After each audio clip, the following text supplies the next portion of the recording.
కాంగ్రెస్ ప్రభుత్వం ప్రతిష్టాత్మకంగా భావించి ప్రారంభించిన ప్రజాపాలన దరఖాస్తులు 7,5 లక్షల వరకు సుమారుగా వచ్చినాయి. ఇక్కడ 2 విషయాలు, ప్రభుత్వ పరంగా జరిగిన కొన్ని ఉన్నాయి, ప్రజల పరంగా జరిగినవి కొన్ని ఉన్నాయి.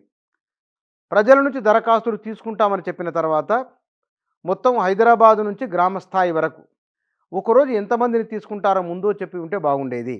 భారీ సంఖ్యలో దరఖాస్తుదారులు రావడం, వారికి దరఖాస్తు దొరకపోవడం, వాటి జిరాక్స్లకు కూడా డబ్బులు పెట్టాల్సి రావడం కొంత ఇబ్బందికరమైంది. అయితే ఇది 100 మందికో లేదా 500 మందికో కౌంటర్ అని అన్నారు, లేకపోతే కనుక అక్కడ వచ్చేవారికి ఏర్పాట్లు అని అన్నారు. ఇక్కడ ప్రజావాణి కార్యక్రమం ప్రజాభవన్లో నిర్వహించారు కాబట్టి ఆ అనుభవం ఒకటి ఉన్నది. ఆ అనుభవాన్ని ఆధారంగా చేసుకొని మిగతా రాష్ట్ర వ్యాప్తంగా ఏర్పాట్లు చేసుకుని ఉంటే బాగుండేది. ఇక్కడ అధికార యంత్రాంగం మరింత జాగ్రత్తలు తీసుకుని ఉంటే బాగుండేది. ప్రభుత్వం ఒక ఆలోచన అనుకున్న తర్వాత అధికార యంత్రాంగం సాధ్యాసాధ్యాలపైన ఎంతమంది రావాలి, వచ్చిన వారి నుంచి ఎట్లా దరఖాస్తులు తీసుకోవాలి, ప్రభుత్వం ఇచ్చిన ఏనాల జిరాక్సులు తీసుకుంటారా లేదా ఇత్యాది విషయాల గురించి ముందుగానే కొంత సమాచారం ఉంటే బాగుని ఉండేది. ఎందుకంటే ఒక రోజు దరఖాస్తు ఇవ్వడానికి వస్తే ఆ రోజు పని మొత్తం వాళ్ళు మానుకొని రావాల్సి వస్తుంది, లైన్లలో నిలబడాల్సి వస్తుంది. ఇవన్నీ వారికి కావాల్సిన రిక్వైర్మెంట్ ఏమేమి ఉంటాయో అవసరమైన పత్రాలు, దీనిపైన ఇంత ముందుకే రేషన్ కార్డు లేకపోతే కనుక ఆధార్ కార్డు ఇవి ఉంటే సరిపోతుంది, వీటి జిరాక్సులు ఇవి చూపించిన వారికి నెంబర్ రాసుకొని దరఖాస్తు ఇస్తారు. ఒకరోజు 500 నుంచి 600 మందికి, లేదా గ్రామాల్లో అయితే కనుక ఇంకా కొంతమందికి ఎక్కువనే ఉంటుంది. ఇట్లా కొంత అడ్వాన్స్గా వాళ్ళని ప్రిపేర్ చేస్తే బాగుండేది. దీంతో పాటుగా పబ్లిక్ వైపు నుంచి వీళ్ళు ఈ డిసెంబర్ 28వ తారీఖు నుంచి జనవరి 6వ తారీఖు వరకు ఈ మధ్యలో ఇంత గ్యాప్ ఉన్నది. ఒకే రోజు అందరూ 100 మంది 1000 మంది వెళ్తే కనుక ప్రభుత్వ యంత్రాంగాన్ని కూడా సాధ్యమయ్యేది కాదు. అది ఎందుకోసమంటే లక్షల మంది నుంచి దరఖాస్తులు తీసుకోవాల్సి ఉంటుంది. 100 మంది 1000 మంది పనిచేస్తారు. ఈ 100 మంది 1000 మంది పనిచేసి లక్షల మందిని కంట్రోల్ చేయడం అనేది సాధ్యమయ్యే పని కానే కాదు. కాబట్టి ప్రజలు కూడా ఇంకా సమయం ఉన్నది కాబట్టి సమయానికి అనుగుణంగా రోజు కొంతమంది జనం ఎక్కువ రద్దీ ఉన్నప్పుడు మళ్ళీ తిరిగి రావచ్చు కదా. 3 రోజులు 4 రోజులు 5 రోజుల వరకు సమయం ఉన్నది కాబట్టి నెమ్మదిగా వెళ్ళిపోతే కనుక అదనపు ఖర్చు తగ్గుతుంది, సమయం ఆదా అవుతుంది, ప్రభుత్వ అధికారులపైన ఒత్తిడి ఉండదు, ఘర్షణకు అవకాశం ఉండదు. అది ఏం జరగట్లేదు కానీ నిరాశకు నిస్పృహకు లోనయ్యే అవకాశం కూడా ఉండదు. కాబట్టి ఇవన్నీ ఆలోచించి ఒకటి ప్రభుత్వం తరఫు నుంచి వారు అట్లా ఆలోచన చేయాల్సిందే, ప్రజల తరఫు నుంచి ఇంకా కొంత నెమ్మదిగానే వెళ్దామనే ఒక ఆలోచన ఉంటే బాగుని ఉండేది. కానీ ఆ ప్రయత్నాలు 2 వైపుల నుంచి జరగలేదు, 2 వైపుల నుంచి జరగాలి. ఇది ప్రజాపాలనలో నిజంగానే ఈ స్థాయిలో రెస్పాన్స్ వస్తుందని ఊహించలేదు. వాస్తవానికి ఇందులో వస్తున్నవి కూడా ఇండ్లకు సంబంధించినవి, దీంతో పాటుగా భూ సమస్యలకు సంబంధించిన విషయాలు ఎక్కువ ప్రస్తావనకు వస్తూ ఉన్నాయి.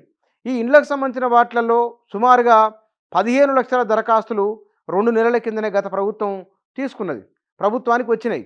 వాటిల్లో 11 లక్షల మందిని అర్హులుగా గత ప్రభుత్వం గుర్తించింది. ఈసారి వస్తున్న వాటిలో ఈ 7.5 లక్షల దగ్గర వచ్చిన 7 లక్షల పై చీలుకు వచ్చిన అర్జీలలో ఇందులో సగానికి పైగా ఇండ్లకు సంబంధించినవి, ఇంటి సమస్యకు సంబంధించిన అంశాలు ఉన్నాయి. దీంతో పాటుగా ఇవాళ పెన్షన్లకు సంబంధించిన విషయాలు, లేకపోతే కనుక ఉద్యోగ ఉపాధికి సంబంధించిన అంశాలు ప్రధానమైనవి. ఇక్కడ ప్రజల లోపల వరకు ఆశ అంటే చేస్తారనే ఒక ఆకర్షణ ఉన్నది. 2,500 రూపాయలు రాయితీ పైన సిలిండరు, ఇవి ప్రజలను విపరీతంగా ఆకర్షించినాయి. ఎందుకంటే ఒక కుటుంబానికి నెలకు 2,500 అంటే సంవత్సరానికి 30,000 రూపాయల వరకు వస్తాయి. ఈ 30,000 రూపాయలు ఒక కుటుంబానికి చాలా ఆధారం అవుతాయి. అట్లా పేద కుటుంబాలు చాలా ఉంటాయి. ఈ 2,500తో పాటుగా రాయితీ పైన సిలిండరు, ఈ రాయితీ పైన సిలిండర్ కూడా ఒకటి. రెండోది ఉచిత బస్సు ప్రయాణం. ఈ ఉచిత బస్సు ప్రయాణము నెలకు 2,500, రాయితీ పైన సిలిండరు, ఇది పేద కుటుంబాలకు దగ్గర 60 నుంచి 70,000 రూపాయల సాయం ప్రభుత్వం నుంచి ప్రత్యక్షంగానే వస్తున్నట్లు. ఆ మేరకు పేద కుటుంబాలు ఆర్థికంగా నష్టపోకుండా కష్టాల నుంచి బయటపడడం కోసమై ఉపశమనమే కాదు, పెద్ద సహాయం కూడా. వారికి పొదుపు పెరుగుతుంది, నాణ్యమైన జీవన ప్రమాణాలు తీసుకోవడానికి, నాణ్యమైన ఆహారం తీసుకోవడానికి, ఏ ఫ్యాను లేకుంటే కనుక కొత్తగా ఫ్యాన్ తీసుకోవచ్చు, లేకపోతే కనుక ఒక కూలర్ తీసుకోవచ్చు, ఓ ఫ్రిడ్జ్ తీసుకునే అవకాశం ఉంటుంది. ఇట్లా వారి జీవనాన్ని మరింత మెరుగుపరచుకోవడానికి అవకాశం ఉంటుంది. వాస్తవానికి వీటికి అంత స్పందన రావడానికి కూడా ప్రజల నుంచి వారి జీవన ప్రమాణాలు పెరుగుతాయని, జీవితానికి ఒక భరోసా, ఇబ్బంది లేకుండా బతుకుతామని ఒక నమ్మిక దొరుకుతుందనే ఉద్దేశం కూడా ఈ 6 గ్యారంటీల ఈ దరఖాస్తుల వెనుక ఉన్నది. అందుకోసమనే విపరీతంగా జనాలు దీనికి రావడం. కొన్ని చోట్ల దరఖాస్తులు వారికి సరిపోలేదు. అంటే వారం రోజులు ఉన్నది కాబట్టి దేనికైనా ప్రభుత్వ యంత్రాంగమే మరిన్ని ఎక్కువ దరఖాస్తు పత్రాలను ముద్రించి ఉంచుకోవాలి. ఉంచుకోవడం వల్ల సమస్య అయితే ఏం లేదు కదా. ఎట్లాగో ప్రజల్లోకి వెళ్ళాలని అనుకున్నారు. ప్రజల నుంచి దరఖాస్తులు ఎన్ని వస్తే అని తీసుకుందామని అన్నారు.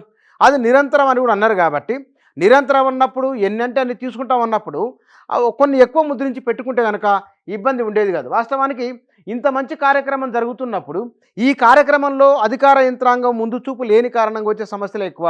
ఈ ప్రభుత్వం ప్రజల కోసం ఏదో చేయాలని అనుకున్నప్పుడు అధికార యంత్రాంగం దగ్గరనే అసలు సమస్య చాలా సందర్భాల్లో వస్తున్నది. దీన్ని కొంత మార్చుకుంటే బాగుంటుంది. ఎందుకోసమంటే ఇంత స్థాయిలో ప్రభుత్వం దీనికి 22 కోట్ల రూపాయలు కేటాయించింది ఖర్చుల కోసమని, నిర్వహణ కోసమని, గ్రామ స్థాయి నుంచి రాజధాని స్థాయి వరకు. ఈ వారం రోజుల పాటు తీసుకునే ఏవైతే ఉన్నాయో వీటి విషయంలో సమస్యలు రాకుండా కొంత జాగ్రత్తలు తీసుకొని ఉంటే కనుక సమస్యను నివారించడానికి ప్రజలలో ఒక మంచి అభిప్రాయం రావడానికి కారణమవుతుంది.